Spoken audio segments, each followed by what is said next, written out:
Ang amoy naman nito guys, it smells like, alam mo yung pandan na may pagka-candy. Ganun yung interpretation ko sa scent ng lip balm na to. Hi everyone! Welcome back to this channel. And in today's video guys, we are going to talk about this viral serum tinted lip balms ng Everbelena. So itong product na to mga kapatids, super nag-trending to sa different platforms. It because first, look at the shade range ng lip balms na to. Ayan o. Lumalaban, merong pink, merong nudes, and other dark colors mga kapatids. Plus, itong product na to, nagsisale up to 84 pesos mga kapatids. As in, super duper mura. And yun nga, ang sabi ng mga gumawa na ng product review about these lip balms, as in, ang ganda daw. So, if you are interested in getting one of these mga kapatids, please keep on watching. So, ang retail price po ng lip balm na to is 245 pesos each mga kapatids. I bought this guys using my own money and nung binili ko to, nakasale to mga kapatids, mga around 125 pesos each ang bili ko dito. So, kayo nalabas sa mga nasa around 1,200 plus yung total ko, included the shipping fee nung in-order ko po ito sa TikTok. Sa mga interesado po na bumili ng product na to, you can buy this one mga kapatids sa mga malls kasi meron namang Everbelena na physical stores. Available din po ito sa physical stores ng Watsons, different platforms like Lazada, Shopee, and TikTok guys. And super nag-trending to mga kapatids kasi kagaya ng sinabi ko sa introduction, nagsisale po ito hanggang 84 pesos. Super nag-abang ako mga kapatids nung 7/7 pero hindi ako sinuwerte. Ang naabutan ko lang na sale price is 125 pesos. Pero not bad ha, okay? Pero yun nga, gusto ko lang matry na makabili ng product na to na 84 pesos. Kasi, di ba, ang laki talaga ng maititipid mo.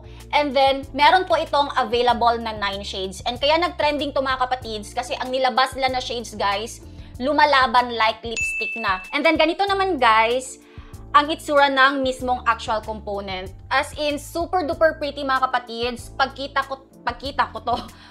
ko sa bullet na to for the very first time, as in, super duper napawawa ko kasi this time around kasi, ang packaging ng Everbelena, hindi na yung parang always natin nakikita sa physical stores, guys. As in, very aesthetically pleasing na, guys. And ang napansin ko, right now, nakikipagsabayan na sila sa ibang brands. So, yeah. Ganitong itsura ng actual component, mga kapatids. Merong pa label dito na serum tinted lip balm. Baliktad. Ayan, serum tinted lip balm. Tapos merong signature dito ng Everbelena. Ayan o. And then over here guys, dito nakalagay ang shade. Ayan. Very clear naman ng pagka-print. And ganito naman kadami ang tinted lip balm guys kapag binili mo. Ayan. Ang amoy naman nito guys, it smells like, alam mo yung pandan na may pagka-candy. Ganun yung interpretation ko sa scent ng lip balm na to. And then dito sa box guys, it says here na itong lip balm na to, meron po itong 3.2 grams na content amount. And then this is infused with hyaluronic acid, shea butter plus vitamin E. So when it comes to key ingredients, as in ang ganda ng key ingredients ng lip balm na to. And then dito guys, sa bandang baba, ayan, it says here na ang expiration date nito ay 12 months after opening. This is, sorry, di ko makita, cruelty-free, paraben-free, and vegan, okay? And then, dito sa likod naman, ayan, klaro ba? Dito banda.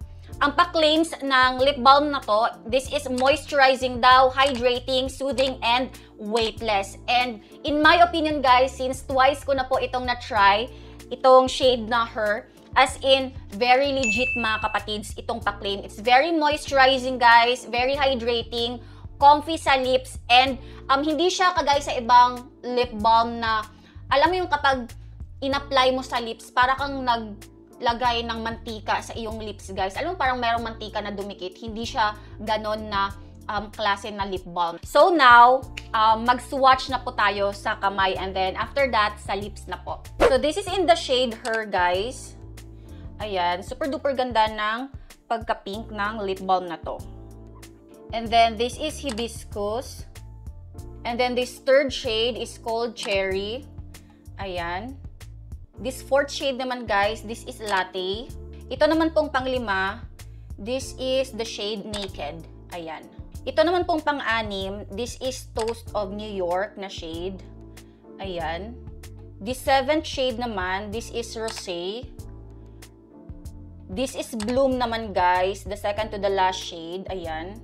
And then last but not the least, this is the Boysenberry. Ayan. Berry talaga yung kulay niya. And then, let's see kung mag-iiwan ba siya ng stain kapag winipe, okay? So, wet wipes to, guys. And tingnan natin kung mag-iiwan ba ng stain. Pero I'm not expecting, ha? Since na lip balm lang itong mga products na to. Ayan. So, hindi po siya nag-iiwan ng stain. So, don't expect, guys, na kapag pinahid nyo to sa inyong lips, tapos merong any eating activity, merong may iwan na stain. Kasi, as you can see, wala po talaga. Ayan, oh. So, just like other regular lip balms, guys, ayan. Hindi po nag-iwan ng anything, okay? Kasi, itong Maybelline, mga kapatids, na lip balm, same lang din po. Tingnan nyo.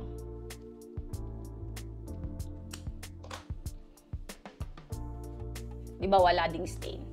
So, yeah. So, ngayon, guys, i-apply ko na po itong mga lip balms na to on my lips para makita nyo po yung color payoff ng mga shades na to. Kasi sometimes, iba yung color payoff kapag sa kamay sinwatch versus sa labi, okay? So, I'll start with this first shade, itong Her. And ito yung pinakauna ko talagang tinry. Ayan na. So, this is Her, guys. Ayan, super ganda and hindi siya parang electric pink, mapamorena, or maputika, as in babagay po tong shade na to. So again, this is Her, guys. Ayan. The second shade naman, this is Hibiscus. And ganito yung itsura niya.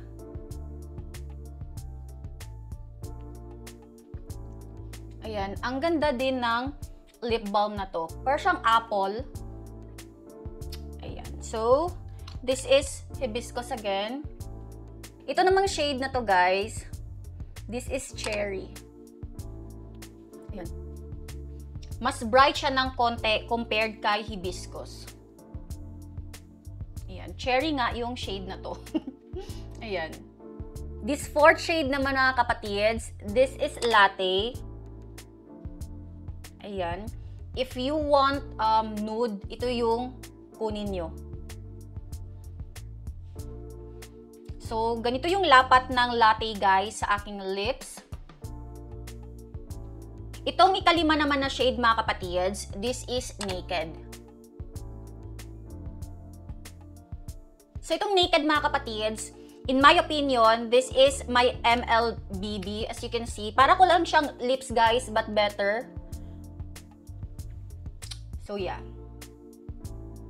And then, ito naman, ang isusunod ko, itong Toast of New York. Ito yung pang-anim na shade, guys. So, nasa, ano na tayo, mga nudes.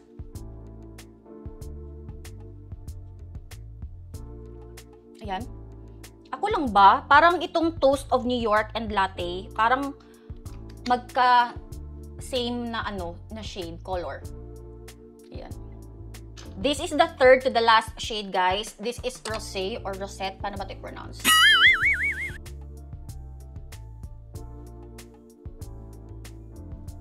Ayan. And then this is the second to the last shade, guys. This is Bloom. Parang siyang parang dark na, paano ko ba i-describe? So dark red, ganyan. And last but not the least, guys, itong shade naman na to, this is the Boysenberry. So, ganito ang itsura ng Boysenberry, guys, on my lips. As you can see, the shade is very powerful, mga kapatids. And I love to wear this on days na minimal lang yung base ko and blush on. Tapos, ito yung gagamitin ko na lip product. Kasi very powerful. It's a statement color, mga kapatids. And yeah, parang it elevates your overall look. If you're going to ask me naman, mga kapatids, kung alin sa 9 shades na to, ang pinaka-favorite ko talaga, I would say itong shade na Her, itong suot-suot ko right now kasi ang ganda ng pagka-pink ng lip balm na to. Soft pink lang siya, guys. Ganito yung itsura ng mismong bullet. And then, kapag in-apply sa lips, ganito naman ang kanyang shade. Ayan o. As in, very feminine, guys. And you can wear this for everyday, okay? So that's my final thoughts, guys, sa serum tinted lip balm ng Ever Bilena. And let me know in the comment section below kung alin sa mga sinuwatch ko na shade ang pinaka-favorite nyo. So I hope itong product review na to ay makatulong po sa inyong purchase decision kung bibili nyo ba itong mga lip balms na to ng Ever Bilena. And kung nagustuhan nyo po itong product review na to, please don't forget to give this a thumbs up. Share this video, guys, sa inyong mga family and friends. And kung hindi ka pa nakapag-subscribe, mag-subscribe ka na. Thank you for watching this video and I'll see you on the next one. Bye!